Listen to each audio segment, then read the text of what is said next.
Yeah, you said while we were setting up that you wanted someone to be tough on you. Oh, be tough on me. That's yes. I need it. You've all been too easy. Yeah. So in your report, there's a box where you speak about an ecological footprint, which would calculations which would mean a population level of 4.7 billion people with current consumption, and others like Schellenhuber.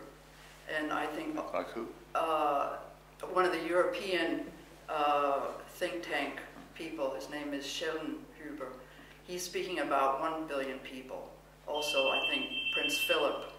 And what do you say to the accusations of my editor, Executive Intelligence Review, Lyndon LaRouche, that these arguments are being used as an ideological fig leaf for justifying either drastic population reduction and or drastic consumption reduction, which will lead to a genocide policy when you're speaking about this level of population or consumption reduction.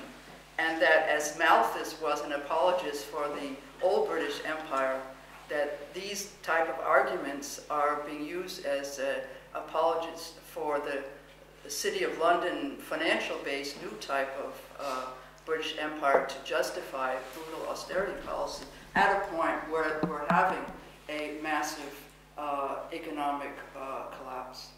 Well, that's a pretty serious accusation, but I can assure you there's no possibility of any kind of drastic, particularly demographic policies. There's no mood anywhere in the world to take any kind of population control measures that would have any impact on people who are now alive. The most that the world is doing in relation to population is very successfully and based on human rights and based on women's own intentions to have the number of children that they desire to have.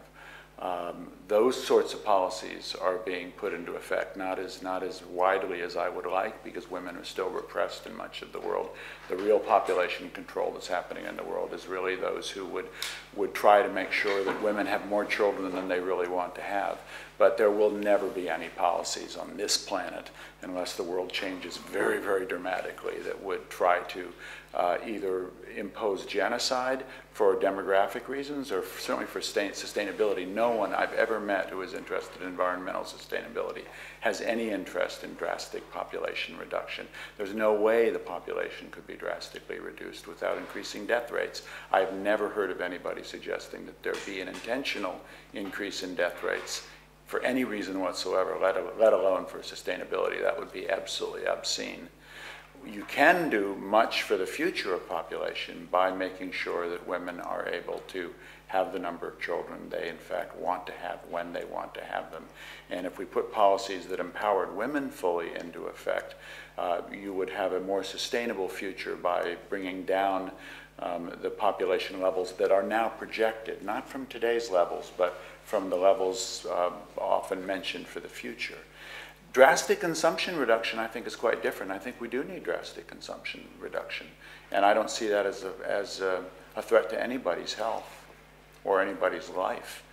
We're simply talking about using less fossil fuels, using less resources. As I pointed out in Cuba, where consumption was reduced significantly, their life expectancy is as high as in America.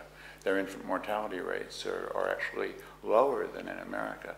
So I don't believe anybody, Lyndon LaRouche or anyone else, has established that there's any correlation whatsoever between consumption levels and an actual life expectancy, except in the case of those who are involuntarily poor and cannot afford nutritious food, decent shelter, and decent health care. And nobody is talking about reducing that kind of consumption. Decent, healthy food, good shelter, and decent health care and decent education. Those aren't the kinds of consumption that anyone is talking about reducing. So I see this as a distraction, the accusation that you're making that we are giving comfort to those who would drastically reduce either population or consumption and result in any kind of genocide. I don't see anyone talking at all that way.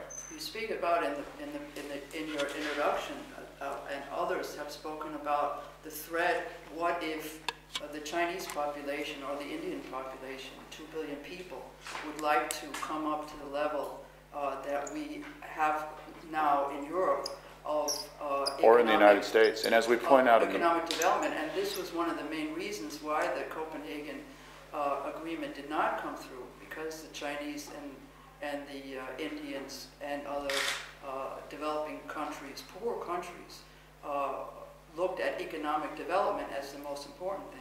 Right, and the book says nothing about that being wrong. In fact, the book says that everyone has the same right to consume as everyone else in the world. Nobody in the world, not you, not I, can claim we have more right to consume natural resources than anyone else. That's precisely why we need to work on this issue in a global way that recognizes everyone's rights. Equity is at the core of sustainability. If there's not equity, we're never going to achieve sustainability. So certainly China and India have every right to use as much fossil fuels as the United States does. That's precisely why we need to come to an agreement with those countries to make sure that they are satisfied that it is in their interests, because they will have future generations too. And they will suffer the consequences of climate change, water scarcity. They already are suffering the consequences of these things.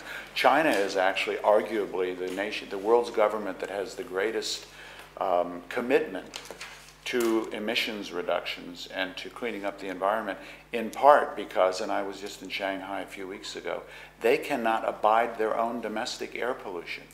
Living in Beijing is becoming intolerable. That has nothing to do with any kind of demand that developed countries are placing on China, unless it does relate to our buying their products. Mostly relates to how many cars they're buying, because like all of us, they like to drive automobiles. But I don't see anything in this book, and I don't think you'll be able to find anything in this book that suggests that China or India does not have the right to consume just as much as Americans do. The only point we make, it's been made by many people because it's scientifically validatable. If everyone consumes like America does, we're consuming 3 Earths, and the laws of physics and chemistry won't allow that to happen very much longer. So we need to think about how we keep that from happening globally and equally.